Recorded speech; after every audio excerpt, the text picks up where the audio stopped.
Hi friends, नई सोच with कविता में आपका स्वागत है। आज हम देखेंगे सिलाई मशीन के विभिन्न पार्ट्स के बारे में जो आपके टीजीटी, पीजीटी और एलटीजीआईसी में पूछे जाते हैं, परंतु इनसे कम क्वेश्चन पूछे जाते हैं।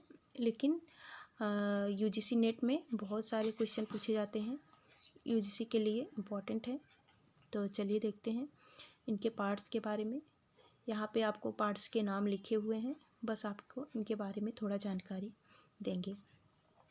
तो चलिए देखते हैं। पहला है स्पूल। यहाँ स्पूल यहाँ नंबरिंग वाइज है। पहला यहाँ पे दिया हुआ है स्पूल का क्या काम होता है। यह मशीन के ऊपर लगा एक पिन होता है जिसमें धागे को साधा जाता है या फंसाया जाता है। एक यहाँ पे होता है जिसकी सहायता से धागा सुई के पास आता है, और एक यहाँ पे लगा होता है जिससे धागे को बाइबिन बाइंडर में भरा जाता है। अगला पॉइंट है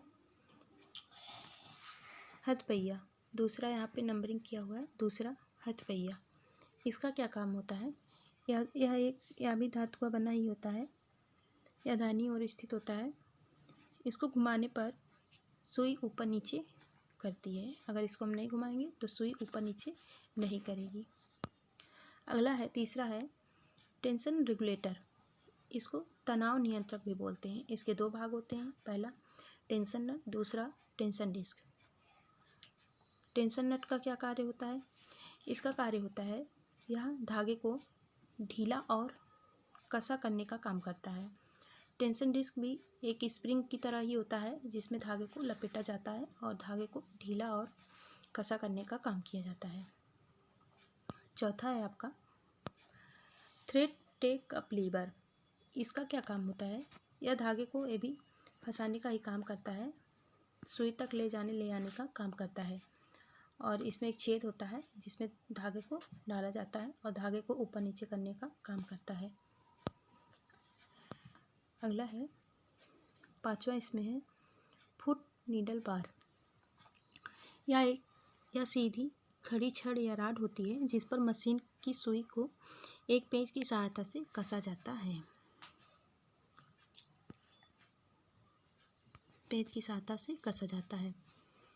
छठा है प्रेशर बार। ये भी एक छड़ होता है। एक सिरे पर प्रेशर फुट जो होता है कसा होता है। यहाँ नीडल बार के ठीक पीछे की तरफ होता है तथा कपड़ा सिलने समय जुड़े हुए प्रेशर फुट लिफ्टर को ऊपर नीचे की ओर करने में ही प्रेशर फुट कपड़े पर दबाव डालता है।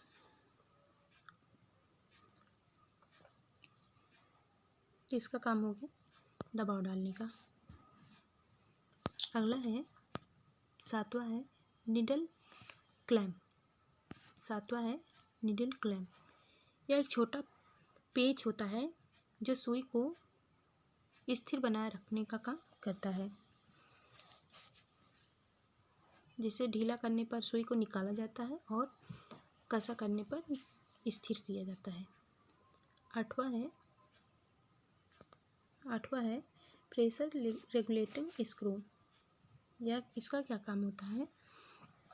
इसका काम होता है कपड़े पर दबाव मोटाई के अनुसार कपड़े पर कम ज़्यादा दबाव डाला जाता है। 9वां है प्रेशर फुट का क्या कार्य होता है। यह धातु का बना होता है। इसका यहाँ पे दिया हुआ है, यह धातु का बना होता है। यह पैर की एड़ी के जैसा होता है। यह कपड़े को दबाने और ढीला करने का काम करता है। कपड़े को मतलब स्थिर बनाए रखने का, दबाने का काम करता है। 10वां है प्रेशर फुट लिफ्टर। इसका काम क्या होता है। इसका काम होता है अगर हम इसको उठा देते हैं तो कपड़े को आसानी से निकाल लेते हैं, अगर इसको हम छोड़ देते हैं तो कपड़ा दबकर स्थिर हो जाता है। अगला है 11वां है फेस प्लेट। इसका क्या काम होता है। यह फेस प्लेट एक चिकनी होता है और यह धातु का भी बना होता है जो प्रेशर बार और इसके अंदर के सारे पुर्जों को धूल गंदगी से बचाता है।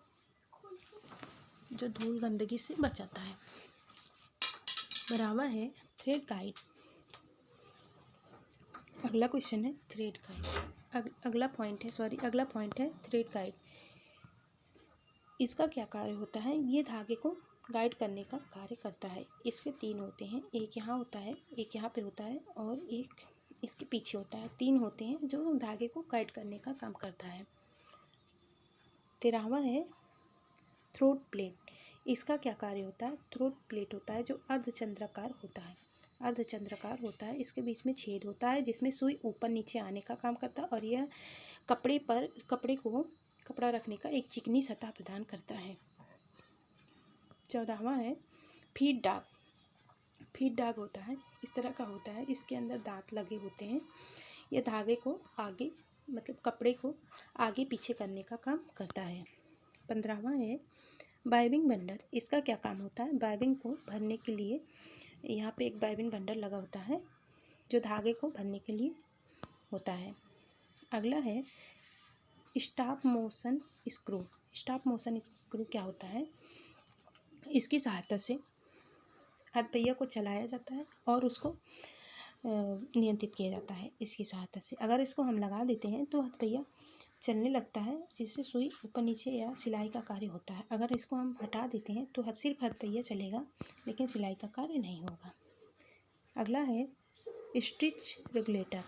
इसका क्या काम होता है, यह ऐसे बना होता है, इसमें नंबरिंग वाइज किया होता है। ये धागे को छोटा बड़ा करने का काम करता है। पहले छोटा छोटा, अगर 1-2 पे करेंगे तो आप छोटा छोटा धागा निकलेगा, अगर जब बड़ा करेंगे तो बड़े धागे का देगा। इसके ये सारे कार्य होते हैं।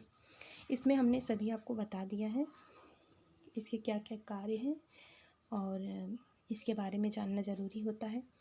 अगर